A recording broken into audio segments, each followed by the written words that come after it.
الحمد لله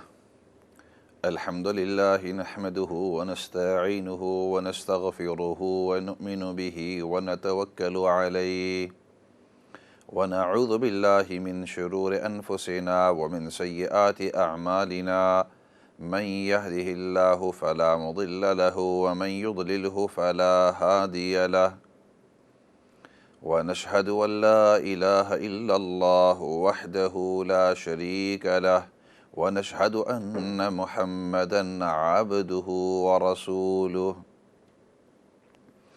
أما بعد فأعوذ بالله من الشيطان الرجيم بسم الله الرحمن الرحيم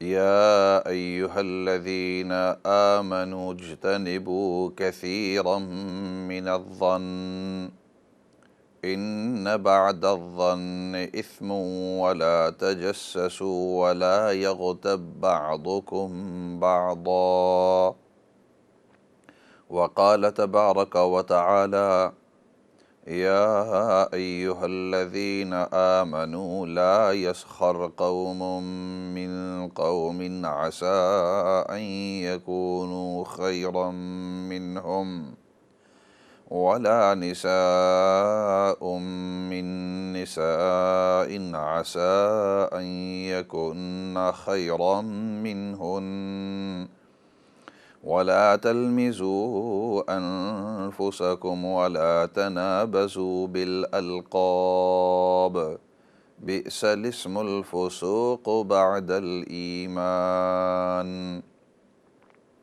ومن لم يتب فأولئك هم الظالمون صدق اللہ العظیم۔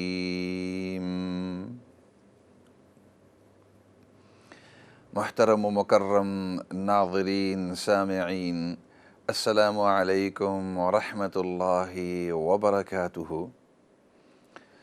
آپ سے مخاطب مولانا فضل داد، اور ہمارا یہ پروگرام ہر منڈے اور ٹیوزڈے شام کو 7 بجے سے 8 بجے تک ہوا کرتا ہے، اور پھر مختلف اوقات میں مختلف دنوں میں اس کو ریپیٹ بھی کیا جاتا ہے۔ As most of you are aware that this program of ours, it's live between 7 p.m. and 8 p.m. on Mondays and Tuesdays, and then it's repeated throughout the week at different times, different intervals throughout the week. اور آپ کو معلوم ہے کہ ابتدا میں مختصر سا بیان ہوتا ہے، اور پھر اس کے بعد آپ کی طرف سے سوالات، کوئی کامنٹس، کوئی بات جو آپ شیئر کرنا چاہتے ہیں، اور ہماری طرف سے جواب یا ہماری طرف سے کوئی نصیحت، کوئی ایڈوائس وغیرہ۔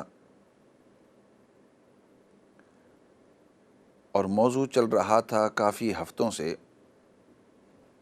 کہ صحابہ اکرام رضوان اللہ مجمعین کی تربیت کرتے ہوئے نبی پاک صلی اللہ علیہ وسلم نے جو صفات، جو اعلیٰ صفات نبی پاک صلی اللہ علیہ وسلم نے ان کی تربیت کرتے ہوئے ان کو سکھائی، سمجھائی اور ان کی زندگی کے اندر لائے، کہ جس کا اثر پوری اجتماعیت پر بلکہ باہر کے لوگوں کے اوپر بھی ہوا، تو وہ جو خاص خاص صفات ہیں، ایک سوسائٹی، ایک کمیونٹی ہونے کے لحاظ سے، ایک گروپ ہونے کے لحاظ سے، تو ان صفات کے اوپر بات چیت ہو رہی تھی، اور وہ صفات ان کا اثر کیا ہوتا ہے، اور اس کی کچھ مثالیں۔ We've been speaking about those qualities Rasulullah sallallahu alayhi wasallam had nurtured the Sahaba Ikram Ridwanullahi Majma'een in. He taught them, he'd explained them, in fact nurtured them, instilled inside them those fantastic qualities. And these high qualities, they had an influence not only on the society on the Sahaba but on the external societies, on other people around them as well, in the vicinity and even further afield. اور بہت ساری صفات ذکر کی، ان میں سے یہ تھی کہ دوسروں کے لیے ہمدردی رکھنا، سخاوت ایک صفت تھی، اسی طرح ہر کام اللہ کے واسطے کرنا، اللہ کی رضا کے لیے کرنا، وغیرہ وغیرہ۔ اور اب وہ صفت جس کی طرف آپ کی توجہ دلانا چاہتا ہوں، the quality I want to bring your attention to، وہ ہے تواضع۔ نبی کریم صلی اللہ علیہ وسلم نے صحابہ اکرام رضوان اللہ مجمعین کو تواضع والی صفت بہترین انداز کے اندر سکھائی اور ان کے اوپر عمل کروائی، یہاں تک کہ وہ تواضع والی صفت ان کے جسم، جان، دل کے اندر ایسے طریقے سے پیوست ہو گئی، ان کے دلوں دماغ کے اندر اس انداز کے اندر رچا لی گئی کہ بے ساختہ اپنے آپ ہر وقت وہ تواضع کے ساتھ ہر ایک کے ساتھ پیش آتے۔ تواضع کا مطلب یہ ہے کہ اپنے آپ کو دوسروں سے کم سمجھنا، ہر دوسرے شخص کو اپنے سے بہتر سمجھنا۔ اس کا برعکس تکبر ہے۔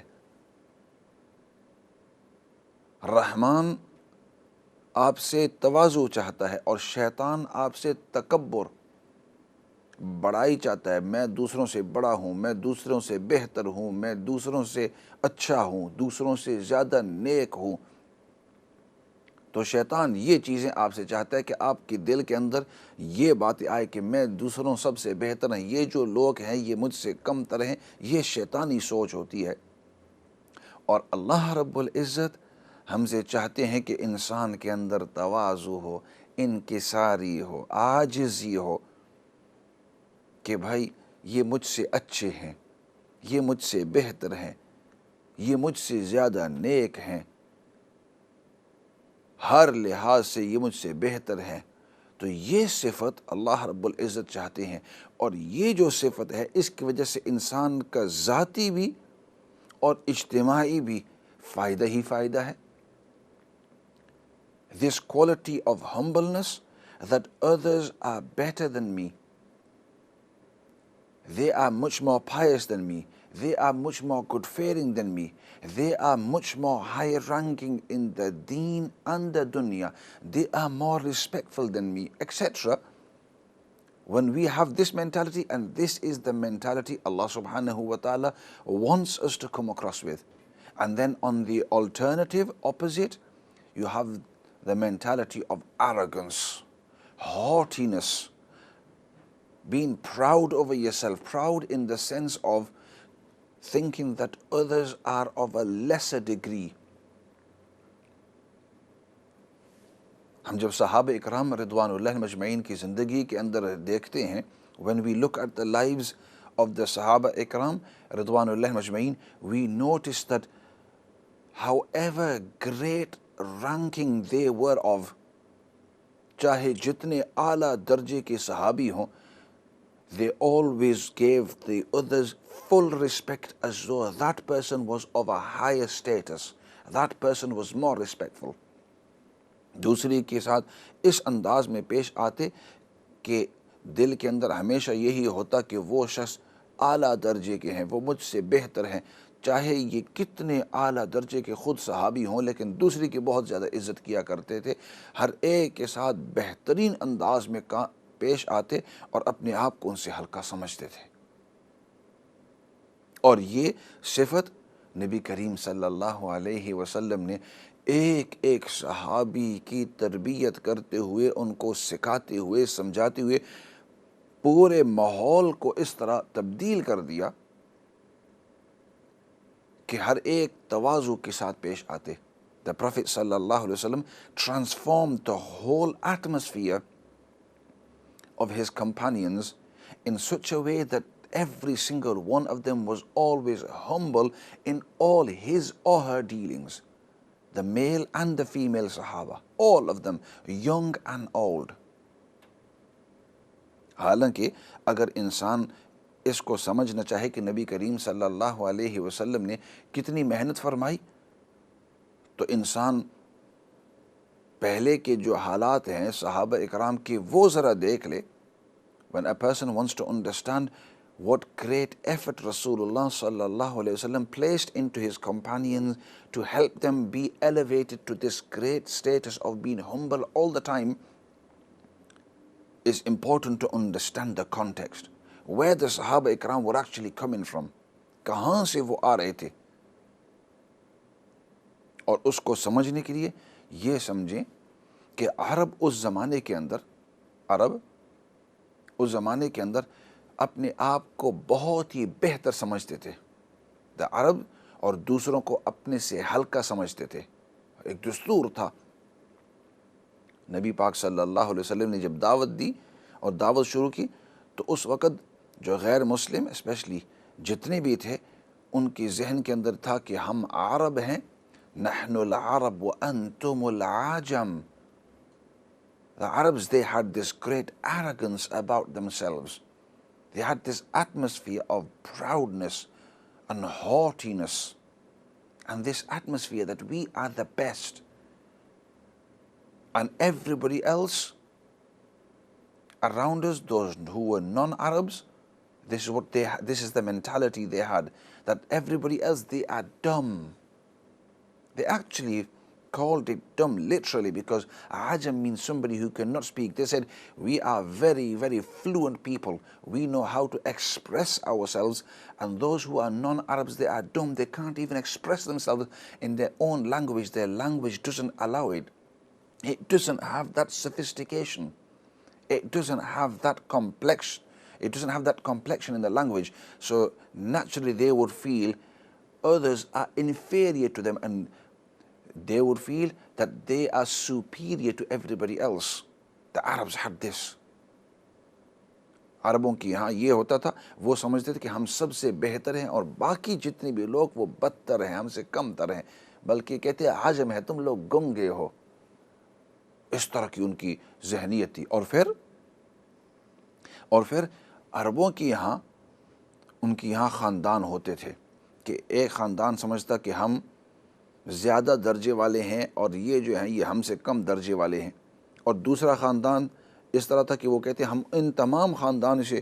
اور ان کی ذہنیت اس طرح بنائی گئی تھی کہ یہ جو فار ایگزامپل قریش والا خاندان تھا وہ سمجھتا تھا کہ ہم سب سے بہتر ہیں، اور دوسرے لوگوں کی ذہنیت بھی اسی طرح بنی ہوئی تھی کہ وہ سمجھتے تھے کہ باقی جتنی بھی خاندان ہیں ہم ان کے غلام ہیں یا یہ ہم سے بہتر ہیں، زیادہ عزت دار ہیں. ان کی بھی ذہنیت بنائی ہوئی تھی. عربوں کی یہاں بھی آج کل بھی دنیا کے اندر بہت سارے ممالک کے اندر اب بھی اس طرح ہے کہ وہ کہتے ہیں یہ جو خاندان کے لوگ ہیں یہ چونکہ فار ایگزامپل اس قسم کا کام کرتے ہیں، جوتے کا کام کرتے ہیں یا لکڑی کا کام کرتے ہیں یا لوہے کا کام کرتے ہیں، تو یہ نچلے خاندان. لوگ کہتے ہیں اسلام اس طرح ہرگز نہیں کہتا، توبہ توبہ. اور یہ جو لوگ ہیں فلاں قسم کی خاندان، میں نام جان بوجھ کر نہیں لیتا ہوں کیونکہ اسلام ہمیں یہ چیزیں نہیں سکھاتا. میں بتلانا چاہتا ہوں کہ جہالت کہاں تک پہنچ گئی، اور اب تک بعض ممالک کے اندر خاصتاً بعض دیہاتوں کے اندر اب تک اس طرح ہے. اور وہ یہ کہتے کہ یہ چونکہ فلاں خاندان، اس کا باپ دادا فلاں خاندان سے ہے تو اس لیے ان کی زیادہ عزت ہوگی، اور یہ جو لوگ ہیں یہ چونکہ عام چھوٹے موٹے کام کرتے ہیں، ریڑھی والا کام یا یہ نالیوں کے صفائی والا کام، تو ان کی عزت اتنی زیادہ نہیں ہوتی. نعوذ باللہ. آج کل بھی، بلکہ آپ کو یہ بات بھی بتلا دوں کہ ہندوؤں کے اندر تو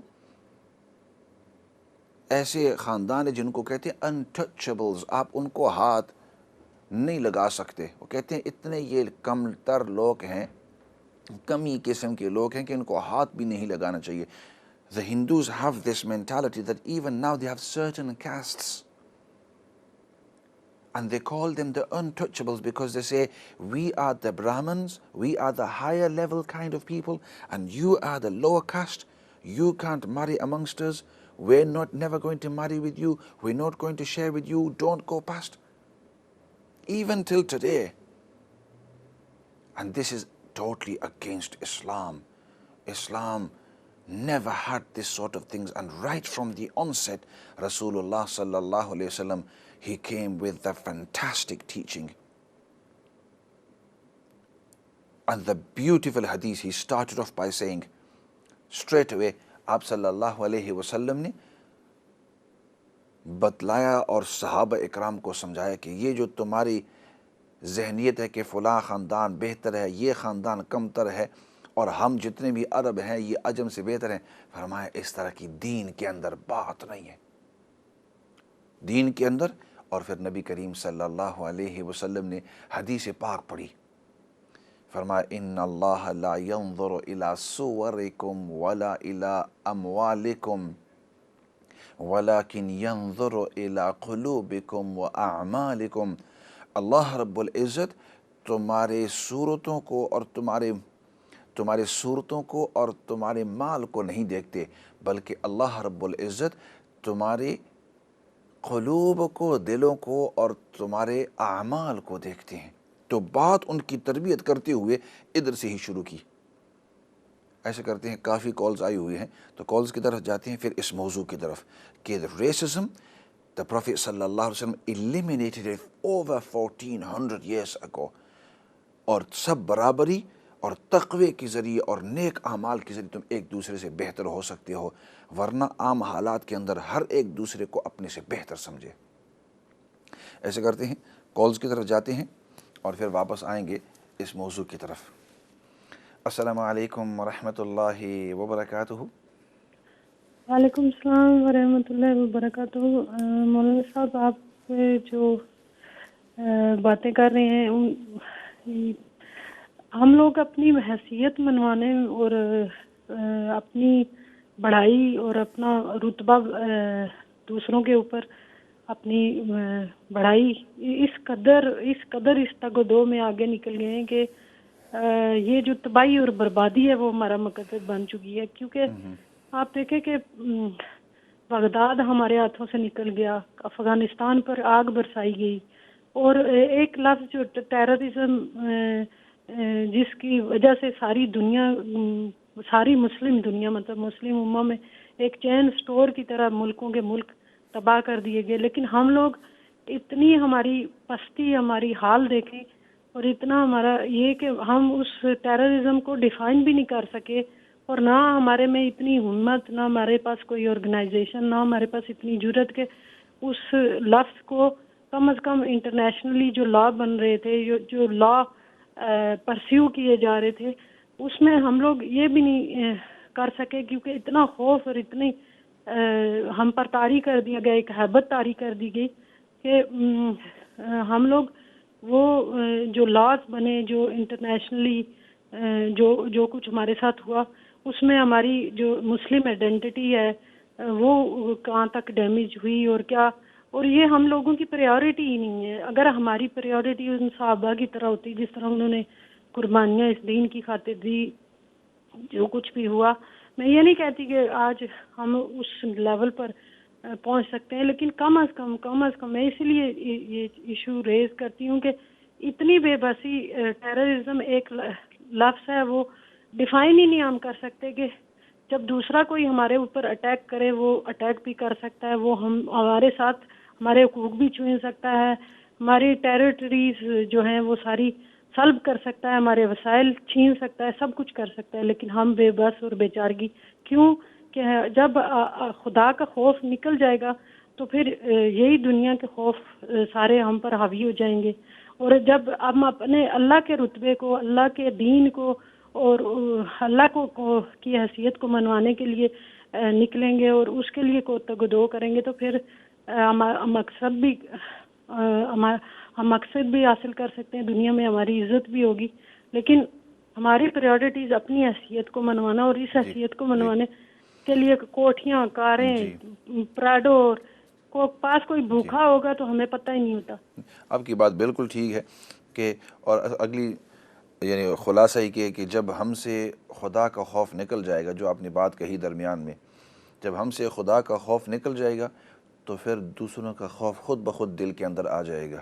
اور جب ہمارا اللہ کے ساتھ تعلق ہو جائے تو پھر دنیا جو ہے ہمیں کچھ نہیں کر سکتی، اور یہ صحابہ اکرام نے ماسٹر کیا ہوا تھا۔ ایسے کرتے ہیں اگلی کال کی طرف جاتے ہیں جی۔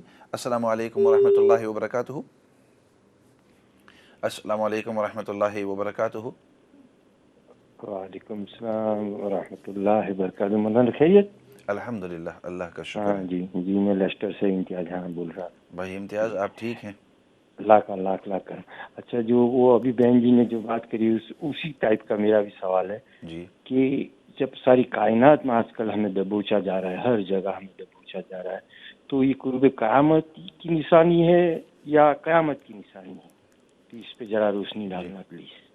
وہ تو ضرور نشانیوں میں سے ہے، لیکن ایک بات میں ضرور عرض کروں کہ اس سسٹر نے تھوڑی سی اس کے اوپر تفصیل کی، اور آپ سے بھی اور باقی لسنر سے بھی، اور وہ یہ ہے کہ یہ حالات آ رہے ہیں تو حالات ضرور ہماری کمزوریوں کی وجہ سے، ہمارے اعمال کی وجہ سے، لیکن وہ کون سی وجہ ہے کہ جس کی وجہ سے آج کل یہ ہمارے اوپر حالات آ رہے ہیں؟ اور اگر ان حالات کو، وہ تو ہمیں پتہ ہے کہ تقدیر کے اندر جو ہے وہ ہمیں ملنے والا ہے، اللہ رب العزت نے جو پلان کیا ہوا ہے، لیکن وہ کون سا ہم کام کریں کہ جس کی وجہ سے مسلمانوں کو دوبارہ عزت اللہ رب العزت دے دیں؟ بے شک وہ کون سی چیزیں ہیں کہ جس کی وجہ سے، اس پہ بھی روشنی ڈالو آپ۔ تو ٹھیک ہے انشاءاللہ، آپ کی بات سن لی میں نے بھائی امتیاز، اور ضرور انشاءاللہ اس کے اور اوپر غیر ہمارے اپنے بھی ہم پر ظلم کر رہے ہیں، تو یہ ہمارے اپنے جو ظلم کرتے یہ بھی اللہ کے نزدیک ایسا کہتے ہیں کہ بھائی اللہ کی مرضی، یا پھر وہ کوئی اور کوئی ذریعہ ہے؟ اس میں بھی تھوڑی روشنی ڈالیں، کیونکہ ہم تو ایسا کہتے ہیں کہ ہمارے اپنے بھی ظلم کرتے ہیں تو اس کو بھی ہم اللہ کے سپرد چھوڑ دیتے ہیں، تو اس کو اللہ کے سپرد چھوڑنا صحیح ہے یا نہیں؟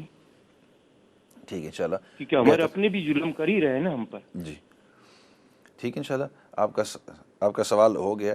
ایسے کرتے ہیں اگلے سوال کی طرف جاتے ہیں جی۔ السلام علیکم ورحمۃ اللہ وبرکاتہ۔ وعلیکم السلام ورحمۃ اللہ وبرکاتہ۔ علی بات کر رہا ہوں الفرڈ سے۔ جی جی بھائی علی، جی آپ خیریت سے؟ ماشاء اللہ، الحمدللہ، اللہ کا شکر ہے۔ جی میرے دو سوال تھے بیسیکلی۔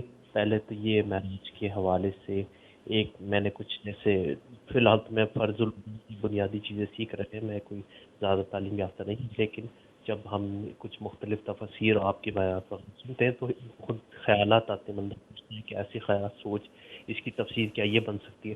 تو اصلاح کیجیے، رہنمائی کیجیے۔ مثلاً یہ جو اس طرح راج ہے یہ رات ہی میں کیوں ہوئی؟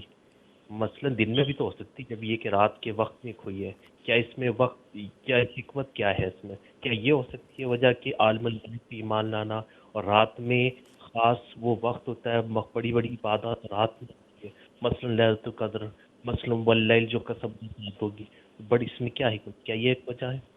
اور ایک دوسرا سوال اسی کے حوالے سے کہ جو لیلۃ القدر میں جو واقعہ ہوا ہے، یہ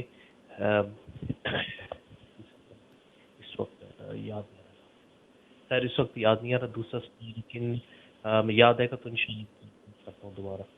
ٹھیک ہے انشاءاللہ، اسی بہتر، لیے جزاک اللہ۔ Most welcome. اگلی کال کی طرف جاتے ہیں جی۔ السلام علیکم ورحمۃ اللہ وبرکاتہ۔ وعلیکم السلام ورحمۃ اللہ وبرکاتہ۔ مولانا صاحب کیسے ہیں؟ الحمدللہ، اللہ کا شکر ہے۔ آپ کا پروگرام بہت اچھا ہوتا ہے ماشاء اللہ، جزاک اور اللہ۔ آپ کی دعا بھی بہت اچھی ہوتی ہے، لیکن وہ 5 دن کرتے تھے آپ، منڈے ٹو فرائیڈے، ابھی 2 دن کم کر دیا۔ جی بس ایسے کرتے ہیں کہ ہمارے باقی جو ساتھی ہیں ان کو بھی ذرا موقع دیں، کیونکہ اپنی میری ذاتی ذرا مشغولیات زیادہ ہیں، تو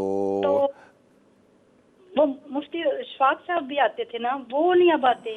جی ان کی ذرا کچھ مشغولیات ہیں، اس لیے ہمارے جو دوسرے ساتھی ہیں مولانا مفتی امجد صاحب، تو وہ آتے ہیں، تو ان کو بھی ضرور سننا کرے۔ وہ آتے ہیں منڈے کے دن، اسی طرح وینسڈے، تھرسڈے اور فرائیڈے، یہ 3 دن جو ہے ہمارے بہت قریبی دوست ہیں مفتی امجد صاحب، تو ضرور ان کو بھی سنا کریں۔ تو منڈے ٹیوزڈے میں آتا ہوں اور باقی 3 دن وہ آتے ہیں، تو ضرور ان کو بھی سنا کریں۔ ہمارے جتنے بھی ساتھی ہیں، جتنے بھی پروگرام ہیں، مقصد ہوتا ہے کہ آپ تک دین کی بات پہنچانا۔ وہ ہمارے استاذ محترم عجیب انداز میں فرماتے تھے کہ یہ کستوری کی خوشبو ہے، ڈبیاں الگ الگ ہیں، تو مطلب سب قرآن و حدیث اللہ کی باتیں ہیں، نبی کے فرمان ہیں اور حدیث ہے، فقہ ہے، دینی علم ہے، صرف الگ الگ منہ سے آپ سن رہے ہیں، الگ الگ انداز کے اندر آپ سن رہے ہیں۔ قرآن کریم ایک شخص بھی پڑھتا ہے، اس کا انداز الگ ہے، دوسرا شخص پڑھتا ہے وہ بھی انداز الگ ہے، تیسرا شخص پڑھتا ہے اس کا انداز بھی الگ ہے۔ تو یہ دین کی باتیں ہیں، خود بھی سنا کریں اور دوسروں کو بھی بتلاتے رہیں۔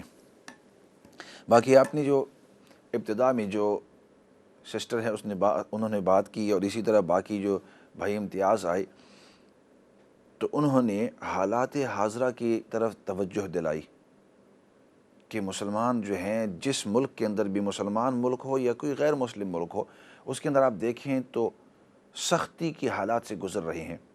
الحمدللہ یہاں پر انگلینڈ کے اندر تو اللہ نے ہمارے اوپر بڑا ہی کرم کیا، اٹس سو پیسفل، یہاں بہترین انداز کے اندر آپ زندگی گزار رہے ہیں۔ بلکہ میں اگر یوں کہوں کہ جتنے بہترین انداز میں آپ ادھر انگلینڈ کے اندر اپنی زندگی گزار رہے ہیں دینی لحاظ سے، تو شاید میرا تجربہ یہ ہے، اوروں کا اپنا تجربہ ہوگا، میرا شاید اتنا نہ ہو، اور کسی ملک کے اندر اتنی آزادی اور اتنے آرام سے آپ زندگی دینی لحاظ سے نہیں گزار سکتے۔ اگر آپ دیکھیں تو کتنے ایسے جو مڈل ایسٹ کے ممالک ہیں، وہاں آپ دین کے اوپر عمل کر سکتے ہیں کسی حد تک، لیکن کوئی ایسی بات کہیں کہ جو حکومت کے خلاف ہو یا دین کے مطابق ہی ہو لیکن حکومت کے خلاف ہو، فوراً آپ کے اوپر جو ہے حکومت کی زد پڑ سکتی ہے۔ یہاں آپ اپنے دین کے اوپر چلتے رہو، حکومت آپ کو کچھ نہیں کہتی، اگرچہ آپ ان کو برا بھلا بعض اوقات کہتے ہیں، فریڈم آف سپیچ آپ کو دیا ہوا ہے۔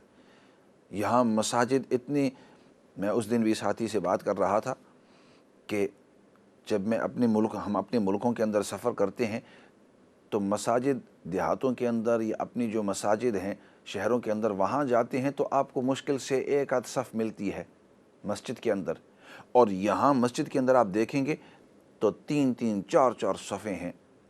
ینگسٹر بھی آپ کو ملتے ہیں، بڑے بوڑھے بھی ملتے ہیں، اور آپ دیکھتے ہیں کہ مسجدیں آباد ہیں، کوئی نہ کوئی بڑا بوڑھا یا درمیانی عمر والے قرآن کریم کی بیٹھ کر تلاوت کرتے۔ تو الحمدللہ یہاں تو فضا بہتر ہے، لیکن جنرلی سیاسی لحاظ سے انہوں نے سوال جو کیا کہ مسلمان جو ہیں اور مسلمان ملک جو ہیں وہ رگڑے جا رہے ہیں، تو آخر اس کی وجہ یہ ہے، وجہ کیا ہے؟ آیا ہمارے اعمال جو ہیں وہ کمزور ہو گئے اور اس کی وجہ سے اللہ کی مدد ہم سے تھوڑی دیر کے لیے ہٹ گئی ہے اور ہمیں تھوڑی سی یا دہانی کرائی جا رہی ہے؟ یا دوسری طرف دیکھیں تو قرب قیامت کی جو نشانیاں ہیں وہ بھی تو ضرور آنے والی ہیں، لیکن ہمارے اعمال کا اثر اس کے اوپر بہت زیادہ ہے۔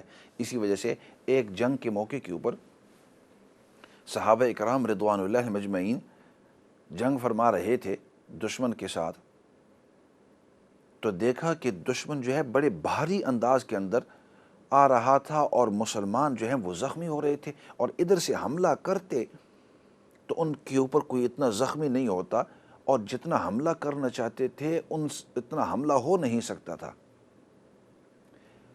تو جو اس وقت کمانڈر ان چیف تھے مسلمانوں کی فوج کے، جو سپہ سالار تھے، تو انہوں نے کہا کہ سب کے سب پیچھے ہٹ جاؤ۔ تمام مسلمان جو ہیں وہ پیچھے ہٹ گئے۔ غالباً ابو عبیدہ ابن الجراح تھے یا کوئی اور صحابی تھے۔ تاریخ میں لکھا ہے انہوں نے پھر کیا کیا، تمام صحابہ سے، جتنے بھی ساتھی تھے مسلمان فوج، ان سے پوچھنے لگے کہ ایسا مجھے لگتا ہے کہ تمہارے اعمال کے اندر کچھ کمی آ گئی ہے کہ جس کی وجہ سے اللہ کی پوری مدد نہیں آ رہی۔ جب تفتیش ہوئی تو پتہ چلا، تاریخ میں لکھا ہے کہ انہوں نے مسواک والی جو سنت ہے وہ چھوڑ دی تھی۔ فرمایا ہاں تم نے نبی کی یہ سنت چھوڑ دی ہے، اس سنت کے چھوڑنے کی وجہ سے اللہ رب العزت نے اپنی مدد کا اتنا حصہ جو ہے اس کو روک لیا ہے۔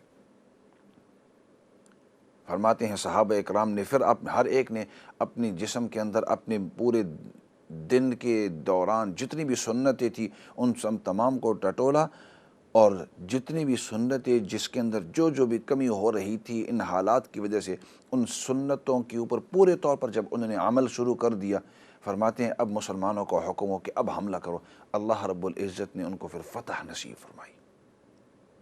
تو جب اتنی بڑی فوج اور اتنے اچھے لوگوں کے ساتھ، اتنے نیک لوگوں کے ساتھ اس طرح کا مسئلہ ہوا، تو پھر انسان ہم اپنے اعمال کی طرف دیکھیں کہ ہم اللہ کی رضا مندی والے اعمال کرتے تو نہیں ہیں، پھر اللہ کی مدد بھی مانگ رہے ہیں۔ ہماری سوسائٹی کے اندر جو بدترین قسم کے گناہ ہیں وہ کیے جا رہے ہیں، اور پھر ہم اللہ کو کہتے ہیں کہ یا اللہ تو ہماری دعائیں قبول فرما۔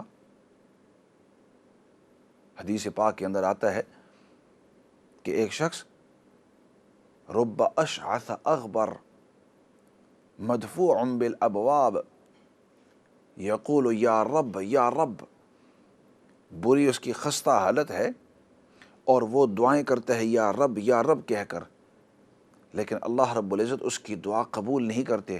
حدیث پاک میں آتا ہے نبی کریم صلی اللہ علیہ وسلم نے فرمایا کہ وَمَطْعَمُهُ حرام وَمَشْرَبُهُ حرام فَأَنَّا يُسْتَجَابُ لَهُ، اس کا کھانا بھی حرام ہے، اس کا پینا بھی حرام ہے، تو اس کی دعا کس طرح اللہ رب العزت قبول کریں گے؟ حدیث کے الفاظ ہیں، آپ کے سامنے میں نے عربی کے اندر حدیث بھی عرض کر دی ہے۔ تو یہ ذہن کے اندر ہم رکھیں۔ ایسے کرتے ہیں، بریک کا وقت ہو گیا ہے، بریک کی طرف جاتے ہیں، واپس آ کر اصل موضوع کے اوپر بھی بات چیت کریں گے اور آپ کے جو سوالات ہوں گے اس کے اوپر بھی تبصرہ کریں گے۔ فی الحال بریک کی طرف۔